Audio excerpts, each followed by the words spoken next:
Assalamualaikum warahmatullahi wabarakatuh. Alhamdulillahirabbil alamin. Bersyukur kepada Allah atas semua nikmat yang kita rasakan, yang kita terima selama ini dan seterusnya. Allah Maha Kaya, kita ini fakir dan kita sangat bergantung kepada Allah. Dalam banyak aspek kita harus mohon kepada Allah. Sebagaimana kita baca setiap kali sholat, Iyyaka na'budu wa iyyaka nasta'in. Hanya kepadamu kami menyembah dan hanya kepadamu ya Allah kami minta atau mohon pertolongan. Maka mohonlah kepada Allah sebanyak-banyaknya apa saja yang kita inginkan. Mohonlah kepada Allah. Allah senang melihat kita sering berdoa. Bahkan Allah ajangi kita, ud'uni astajib lakum, mintalah kepadaku, aku kabulkan permintaanmu. Jadi doa-doa kita itu diijabah oleh Allah. Dan kita kadang-kadang gak merasakan itu. Padahal Allah sudah mengabulkan doa demi doa yang kita pohonkan kepada Allah. Kita kadang-kadang karena kesibukan, karena kurang teliti, tidak memahami bahwa doa kita sudah dikabul oleh Allah Subhanahu wa ta'ala. Saudara-saudara sekalian, Allah menciptakan kehidupan ini berpasang-pasangan. Ada laki, ada perempuan, ada sedih, ada bahagia, ada siang, ada malam. Apa gunanya siang dan malam itu? Siang untuk bekerja, mencari nafkah, dan nafkah yang kita peroleh kalau barokah maka kita akan terus menambah kebaikan-kebaikan di rumah kita, di keluarga kita.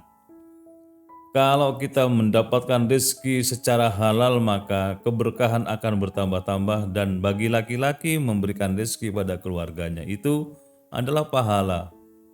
Maka suami yang memiliki istri suka makan misalnya, terus bertambah pahalanya. Karena setiap suapan nasi yang masuk di lesan dan di mulut istrinya adalah tambah pahala bagi para suami. Ini yang perlu kita pahami. Siang hari bekerja untuk mencari nafkah menuju kepada keridhaan Allah. Bagaimana malam harinya? Istirahat totalkah kita? Tidak. Nabi Muhammad SAW itu malam harinya sedikit tidurnya. Awal tidurnya lebih awal, bangunnya lebih awal juga. Kalau kita tidur malamnya, kemudian di akhir, maka kita kemudian tidak kebagian bagaimana cara memakmurkan malam hari itu. Maka tema tausiah kali ini, tips memakmurkan malam hari. Bagaimana cara kita memakmurkan malam hari itu? Saya pernah menulis sebuah buku kecil, Berjuang di Saat Tidur. Orang tidur itu butuh juga di dalamnya perjuangan-perjuangan. Perjuangan untuk apa? Sedang tidur kok berjuang? Iya. Berjuang menjaga waktu tidurnya supaya tidak lama-lama tidurnya, kemudian bangun untuk munajat kepada Allah, bersuci pada keheningan malam, ruku dan sujud, kemudian hamparkan sajadah di situ, sholat dengan khusyuk, setelah itu berdoa, berzikir dan seterusnya. Butuh perjuangan, karena ketika kita nyenyak tidur kemudian terbangun untuk munajat kepada Allah, berat sekali untuk melepaskan selimut kita. Maka butuh perjuangan-perjuangan. Dalam buku itu antara lain seperti itu yang saya ungkapkan, dan kita butuh untuk terus berjuang pada malam hari itu. Rasul Muhammad SAW suka membangunkan istrinya untuk salat malam. Para suami, saya sarankan, saya usul juga, mari kita biasakan membangunkan pasangan hidup kita untuk sholat lail, sholat tahajud, supaya mendapatkan keutamaan malam hari. Kita sebagai suami yang bisa menjadi imam yang bagus bagi para istri dan anak-anaknya, dan para istri menjadi makmum yang setia kepada suaminya di rumah. Itulah yang harus kita bangun, dan biasanya malam hari untuk bisa bangkit dari tempat tidur bukan pekerjaan mudah kalau kita tidak terlatih. Tapi kalau sudah terbiasa, insya Allah tanpa dibangunkan kita akan bangun sendiri. Ada sesuatu yang kadang itu merupakan suara dalam tanda petik, suara malaikat yang hinggap langsung ke telinga kita sehingga kita gampang terbangun. Misalnya kalau kita enak-enak nyenyak tidur, kemudian ada suara cicak di dinding misalnya, tik tik tik tik, tiba-tiba kita bangun dan kemudian kita tersadar, oh ini waktunya untuk sholat lail. Tiba-tiba ada suara bayi menangis misalnya di rumah tetangga atau di rumah kita ada siapa anak kecil yang menangis. Tafsirilah itu sebagai bisikan malaikat yang membangunkan kita. Positive thinking. Tiba-tiba hidung kita digigit nyamuk misalnya atau bagian tubuh kita digigit nyamuk, kita gatal terbangun, itulah cara malaikat membangunkan kita. Antara lain tafsirannya seperti itu. Jadi semua yang menggerakkan kita pada malam hari, tafsirilah itu sebagai cara Allah membangunkan kita. Jangan kemudian kita tidur kembali. Bersyukur kepada Allah karena kita dibangunkan oleh Allah lewat berbagai cara. Jadi malaikat bisa menyamar dalam tanda petik sebagai nyamuk yang membangunkan kita. Kadang-kadang kita pukul sendiri nyamuk yang menggigit itu, kemudian kita terkaget, bangun, langsung saja kita tinggalkan tempat tidur kita. Makmurkan malam hari, maka siang harinya pun akan menjadi sesuatu yang lebih bermakna. Ada orang yang melukiskan bahwa laki-laki yang malam harinya sholat tahajud, sholat lail, maka pagi harinya dia akan jauh lebih tampan ketimbang hari sebelumnya yang tidak ada sholat tahajud pada malam harinya. Begitu juga bagi kaum ibu, pagi harinya akan lebih cantik kelihatan wajahnya kalau malam harinya sholat tahajud. Kenapa itu terjadi? Karena orang yang sholat tahajud pada malam harinya dia merasakan semua perasaan yang menghimpit, ada beban-beban psikologis, semuanya menjadi plong, pikirannya menjadi tenang, air raut mukanya atau raut mukanya menjadi bersih karena perasaan-perasaan yang tidak nyaman lari dari diri kita. Yang berikutnya, selain kita berupaya untuk memakmurkan dan berjuang pada saat tidur itu, biasakan lakukan hal-hal sebagai berikut. Yang pertama, niat begitu akan tidur bahwa nanti saya akan bangun untuk munajat kepada Allah. Niatkan yang kuat bahwa nanti malam saya akan bangun. Insya Allah niat itu yang mempengaruhi pola tidur kita.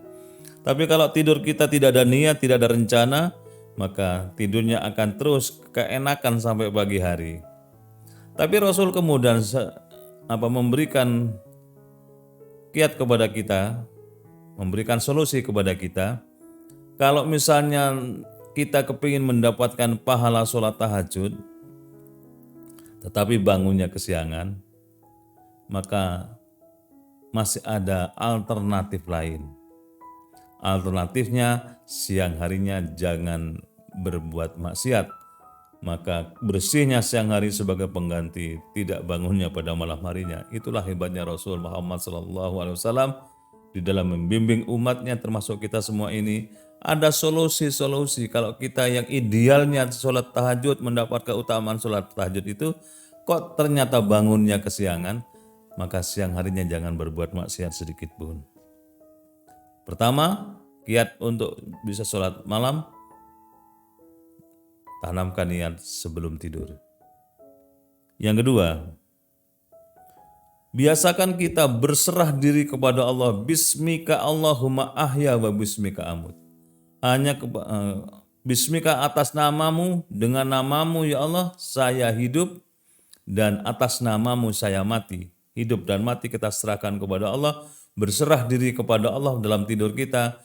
Karena kita tidak tahu apakah tidur kita itu yang disebut dengan kematian sementara itu kemudian segera bisa bangun lagi esoknya. Atau itu tidur yang terakhir kali buat kita. Wallahu a'lam. Maka kalau kita akan tidur, serahkan sepenuhnya. Baik itu keselamatan diri kita, ruh kita dikembalikan atau tidak, serahkan kepada Allah.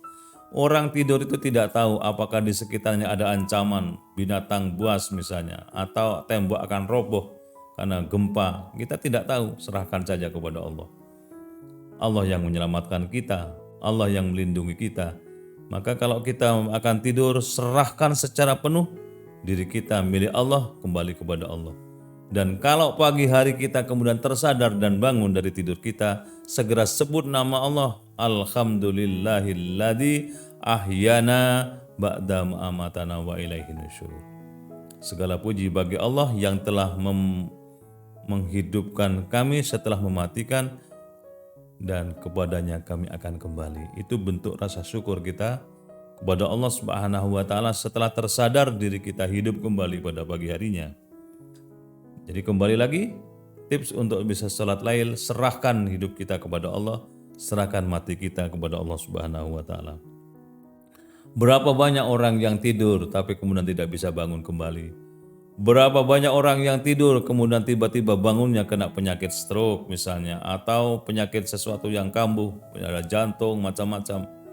Maka serahkan sepenuhnya kepada Allah. Allah lah yang melindungi kita, Allah lah yang menyelamatkan kita. Jika kita tidak tidur misalnya pada malam hari, terlalu malam tidurnya, maka jangan berharap kita bisa bangun untuk sholat tahajud. Misalnya tidurnya baru jam 12, jam 1, maka berapa lama lagi kemudian kita akan masuk kepada saat-saat yang Allah kabulkan permohonan kita itu.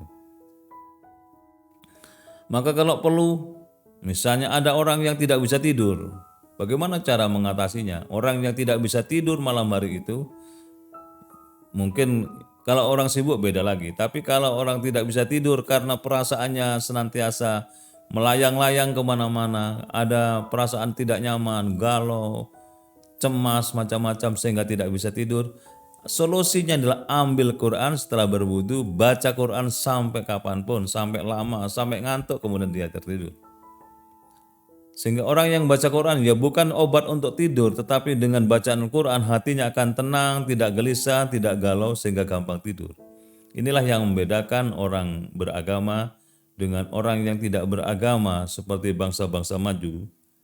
Bangsa-bangsa di negara maju itu biasanya bisa tidur dengan nyenyak setelah meminum pil penenang, pil yang bisa menyebabkan tidur.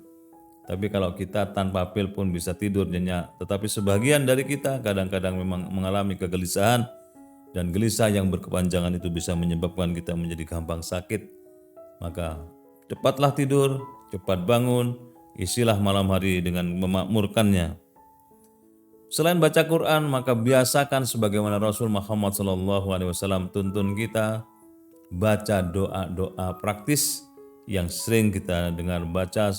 Misalnya surat-surat pendek, baca Al-Ikhlas 3 kali, Al-Falaq 3 kali, An-Nas 3 kali.